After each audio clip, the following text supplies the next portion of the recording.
Hello and welcome back to the Quality Improvement Training Series that focuses on root cause analysis techniques, helping identify causes and solutions. My name is Mary Beth Cox and I am your facilitator for this series. This is the fourth video in the root cause analysis series. Previous videos have focused on preparing to do a root cause analysis, brainstorming, affinity diagrams, cause and effect or fishbone diagrams, the 5 whys, and the why tree. Today, we are going to be talking about check sheets, histograms, and Pareto charts.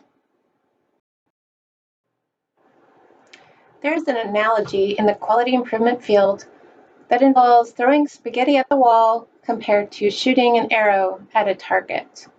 Which one do you think is preferable? The idea is you don't want to just throw improvement strategies at your problem to see what sticks. You would have to throw lots of wet noodles, and if you don't have a target, how do you even know you've been successful? You want to have a good idea of what will actually work to solve the problem and have the biggest impact. You want to have the precision of a clear target to aim at and a good solid strategy like an arrow that you are confident could hit the mark. The tools we're reviewing today will help you count or quantify the causes of your problem that you have identified, which will help give you a better idea of what solutions might work to have the biggest impact. In other words, it will help you shoot arrows at a target, not wet spaghetti at a wall. First, let's talk about check sheets. A check sheet is a structured form for collecting and analyzing data. It is typically used to collect data based on observations over time. You would use it when the data can be observed and collected repeatedly by the same person and or at the same location. And you would use it when collecting data on the frequency or patterns of events, problems, defect locations, causes, or similar issues. A check sheet can help you better understand a problem, such as collecting baseline data. And for a root cause analysis, it can help you count and identify patterns in your causes. For example, it can help you answer questions like, when does your problem occur? Which cause happens the most often? When does each cause happen most often?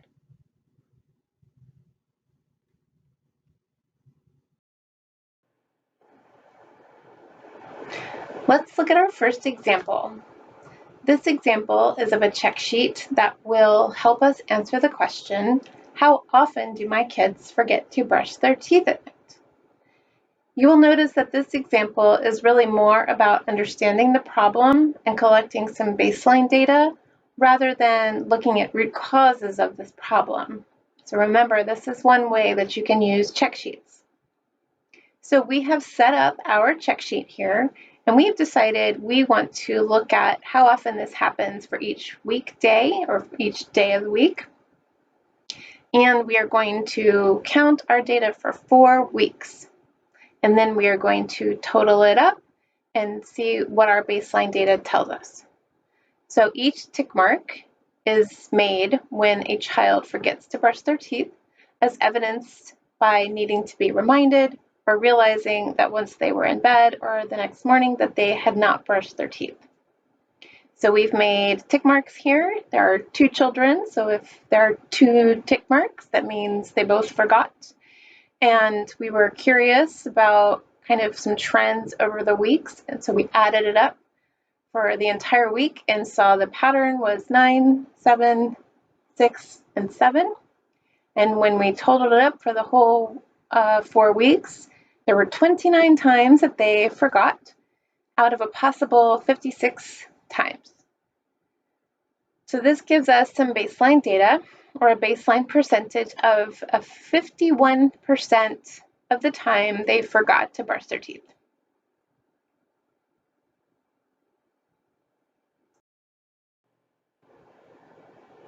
We can then take our check sheet further by putting our data into a histogram.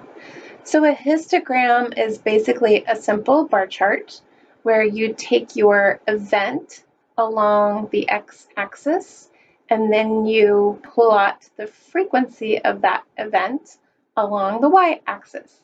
So here we have plotted for each day of the week the number of times that our kids forgot to brush their teeth. So Monday, across the whole 4-week period, it was 5 times. Tuesday was 2 times, then Wednesday 4, then 3, then 4, then 4, then ending with Sunday at 7 times forgetting. So looking at this, how does this help us understand the problem?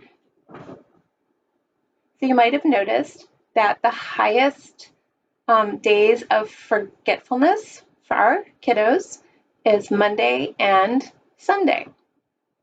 So this gives us more insight into the problem and that it happens most often on Sunday and Monday. So as we are devising solutions and identifying potential additional causes, we may want to look carefully at those 2 days, what our routine looks like those days, and what changes might help us be more successful on Sunday and Monday.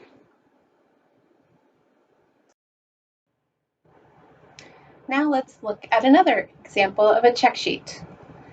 This one is designed to answer the question, how often are certain environmental causes of falls occurring?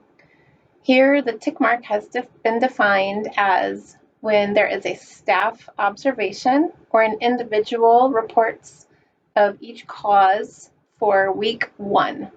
So this group or this team doing this check sheet has decided to collect data for 1 week, and they've set up a system whereby staff can report observations or individuals can report incidents, and they have also been defined as meeting the level 1 incident criteria for that organization. So along the top here, we have, or the team has, listed the days of the week, Monday through Sunday, and also a total column. And then down the side, it's listed all the events that they are interested in counting, starting with a trip or level 1 fall caused by a slippery floor, the same type of fall or trip caused by a rug, caused by a pet, caused by furniture, etc. So then they would indicate in each cell or box how many incidents of that type happened on each day, and total it across and then total it down. So this example is about better understanding causes. So these causes are listed along the left-hand side.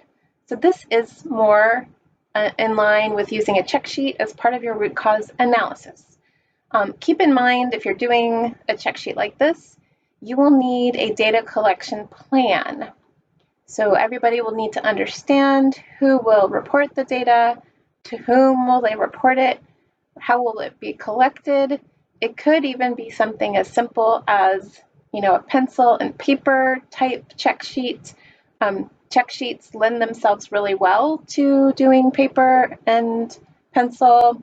It could also be done like on a whiteboard in a hallway, things like that. So you'd want to work that out in advance before you start collecting your data for your check sheet.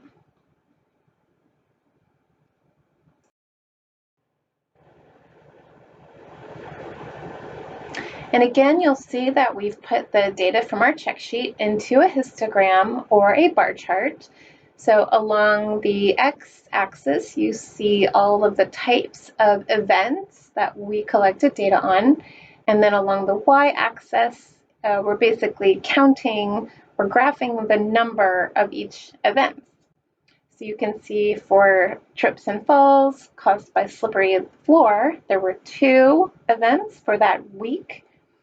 For the rug was the cause of 7 incidents. And you can see the number of incidents for each cause here. So what does this tell you about the root causes of environmental trips and falls for this organization? You might identify that the rug was the highest, most frequently reported cause of a level 1 trip or fall, followed by the absence of a handrail and the person missing a stair or step. So if I were on this team, I would suggest that the team start looking at those first in order to help identify solutions. So this is like having your clear target and your bow and your arrow that helps you address those causes that are most contributing to your problem. The final tool we will talk about today is the Pareto chart. This is a type of bar chart in which the various factors that contribute to an overall effect, also known as the causes, are arranged in order from the largest to the smallest contribution to the effect, or the impact. According to the Pareto principle, which is also known as the 80-20 rule, in any group of factors that contribute to an overall effect, again also known as the causes, roughly 80% of the effect comes from 20% of those causes. In your chart, ordering from those causes that have the largest impact to the lowest impact helps identify the vital few, or the factors that have the largest contribution to the effect and therefore warrant the most attention, and can be distinguished from the useful many. These are factors that, while useful to know about, have a relatively smaller contribution to the overall effect.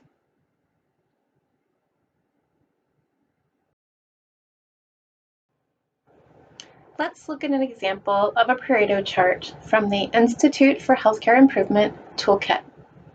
This Pareto chart shows the types of errors discovered during a surgical setup. So this team has done the hard work of identifying all of the types of errors and how frequently each one happens during a surgical setup. So they've counted the frequency of each one, and they've graphed it on a type of histogram where the frequency is along the y-axis and the type of event or error is along the x-axis.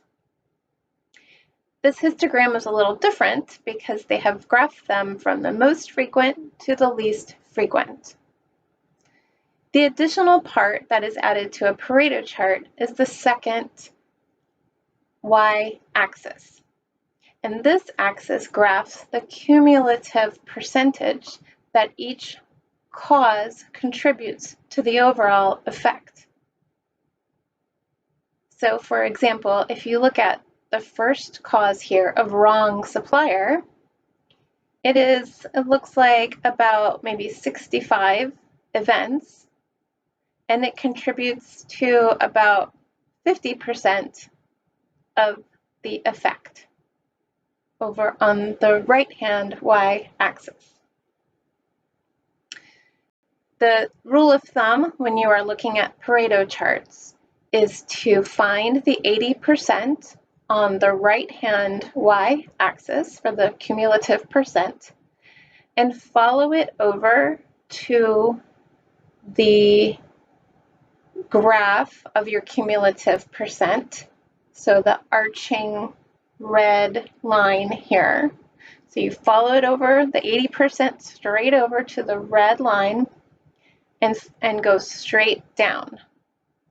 And where that hits along your x-axis, all of those causes to the left of that 80% mark would comprise what you call the vital few. So that should show you those causes that are contributing most to your problem.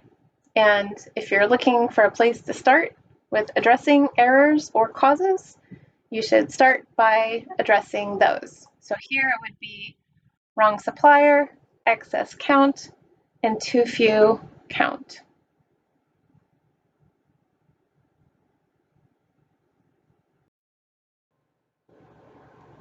So let's walk through creating our own Pareto chart.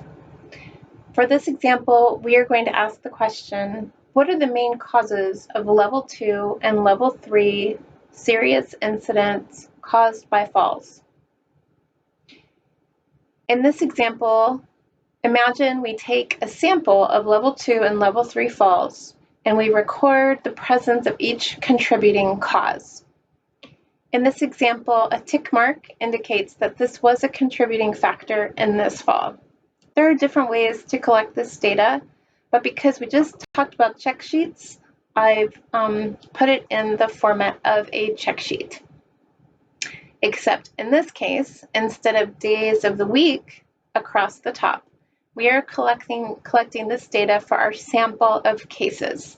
So each case is an individual who experienced a level 2 or level 3 fall, and we are looking through the case for whether each cause was present and collecting that data. So you will want to have a fairly complete list of causes for this type of exercise. So collect your data, and then we'll put it in a Pareto chart. So here is our Pareto chart from our causes of level 2 and level 3 falls data. But how did we get here? So I got here by creating this Pareto chart in Excel. So I put the link down here on the bottom of this slide, but you can also type into a Google search how to create a Pareto chart in Excel, and you should get some information on how to do that. Also, if you are in Excel and you have your data, you can select your data and go to the graphs part menu in Excel and go to suggested graphs. And if you scroll all the way down to the bottom, it should suggest a Pareto chart. Now you want to have your data formatted such that you have the first column being your list of causes, the second column being the count or frequency of each one, and then the third column being the percent of that cause, the contribution to the overall total as a cumulative percent. So it'll be 3 columns of data, and you'll select all 3 columns to create your graph. And again, choose from the list of suggested graphs all the way at the bottom, the Pareto chart. So here we have our results being that the most frequent cause being a person has multiple medications, and then that they tripped on a rug, and then that they needed but did not have a fall plan, followed by trouble with balance and strength, having a seizure disorder, a slippery floor, and a fall plan that was not followed. So this is all fake data, mind you, so your results would probably be different. But again, you take your line from the 80% on the right-hand y-axis, follow it over to your cumulative graph line. Here it's the red curve. Follow that straight down, the dotted arrow going down. And this shows us that the primary contributors to your problem that you would want to address are multiple medications, tripping on the rug, and needing but not having a fall plan.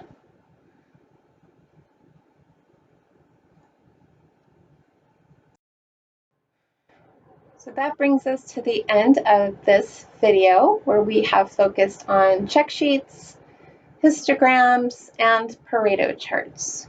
So hopefully you are much more equipped now to shoot an arrow at a bullseye target rather than throwing spaghetti at the wall.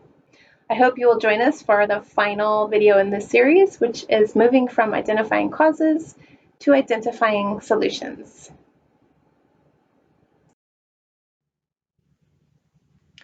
Listed on this slide are some resources that you can visit to learn more about the topics discussed during this video.